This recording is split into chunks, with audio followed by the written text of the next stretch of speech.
TGC బుయికడ.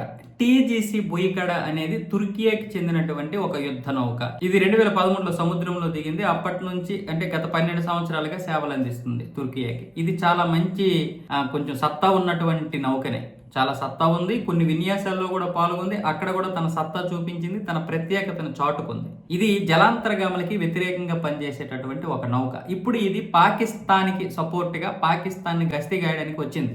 Turkiye పంపించింది. ఇప్పుడు పాకిస్తాన్ ఏమొచ్చేసి దీన్ని తీసుకొచ్చి కొంచెం ఓవర్ యాక్షన్ చేస్తుంది. భారత్ ఒక 10 విన్యాసాలు చేసినప్పుడు కనీసం మనం ఒక విన్యాసం చేయాలి కదా.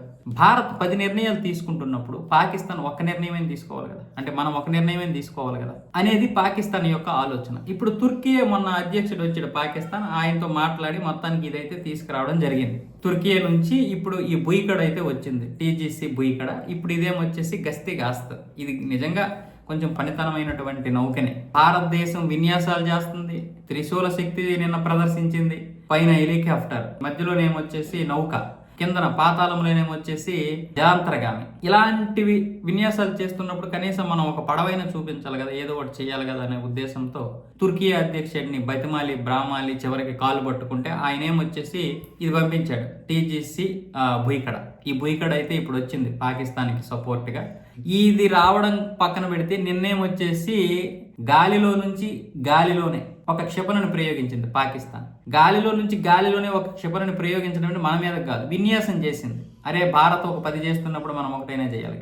ఈ భారత్ ఏం చేసిందంటే ఆ విన్యాసం చూశాక బాగ్లెహార్ ప్రాజెక్ట్ నుంచి నీరు ఆపేసింది. ఈ పంజాబ్ ప్రావిన్స్కి ఈ బాగ్లెహార్ నుంచి వచ్చే నీరే ప్రధానం. తాగునీరైనా త్రాగునీరైనా ఇదే ప్రధానం. ఈ నీరు ఆపేసింది ఒక్క విన్యాసం చేసేసరికి. ఇప్పుడు మరి ఈ నౌక వచ్చింది కాబట్టి భారత ప్రభుత్వం ఈ విన్యాసాలతో పాటు ఇంకా ఏమి ఇచ్చేస్తుందో తెలియదు. ఇది చాలా పెద్ద దెబ్బ. బాగ్లిహార్ అనేది సింధు జలాలు ఆపేయడంతో అదొక దెబ్బ అయితే, ఈ బాగ్లిహార్ నీళ్ళు ఆపేయడం అనేది అణుబాంబు కంటే పెద్ద నిర్ణయం. ఒక అణుబాంబు ప్రదర్శించడం కంటే కూడా చాలా పెద్దది. ఎందుకంటే పంజాబ్ ప్రావిన్స్ మొత్తం ఈ చేనాబ్ నది మీద ఆధారపడుతుంది. ఈ చేనాబ్ నది ఏమొచ్చేసి అనంతనాగ్ జిల్లా నుంచి ప్రవహించి ఈ బాగ్లెహార్ ప్రాజెక్టులోకి వచ్చి అక్కడి నుంచి పంజాబ్ ప్రావిన్స్ లోకి వెళ్తుంది. సో ఇప్పుడు మొత్తం ఈ నీటిని మొత్తం క్లోజ్ చేసేసి గేట్లు కిందకి దించేశారు. తర్వాత నీటిని మళ్లించే ఏర్పాట్లు చేస్తున్నారు భారత ప్రభుత్వం. ఇప్పుడు ఏంటి పరిస్థితి? ఒక్క విన్యాసం చేసింది, ఆ విన్యాసానికి మళ్ళీ పంజాబ్ ప్రావిన్స్ మొత్తం ఇదైపోయింది. అరే మీరు భారత్ ఒక 10 విన్యాసాలు చేస్తున్నప్పుడు మేము ఒక విన్యాసం చేసుకోకూడదా?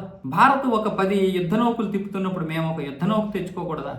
10 విమానాల పైన ఎగరేసి విన్యాసాలు చేస్తున్నాడు, మేము ఒక విమానం ఎగరేసుకోకూడదా? ఇదేం అన్యాయము అంటూ పాకిస్తాన్ ఇప్పుడు లబోదిబోం అంటుంది. ఇలాంటి సమయంలో ఇప్పుడేమొచ్చేసి ఈ బుయికడ వచ్చింది, టీజీసీ బుయికడ. ఈ బుయికడ రావడం వల్ల ఇప్పుడు భారత్ నేవీ ఎలాంటి నిర్ణయం తీసుకుంటుందో చూడాలి. ఆ నిర్ణయం కోసం మనకంటే కూడా పాకిస్తానే ఎదురు చూస్తుంది, ఎలాంటిది తీసుకుంటుందో. ఇన్ని చూసే బదులు యుద్ధం చేసి మమ్మల్ని ఏదో ఒక రోజు క్లోజ్ చేసేయడము, లేదా ఏదో ఒకటి యుద్ధం చేసి మమ్మల్ని మా భయం పోగొట్టండి అనే విధంగా పాకిస్తాన్ పరిస్థితి ఉంది.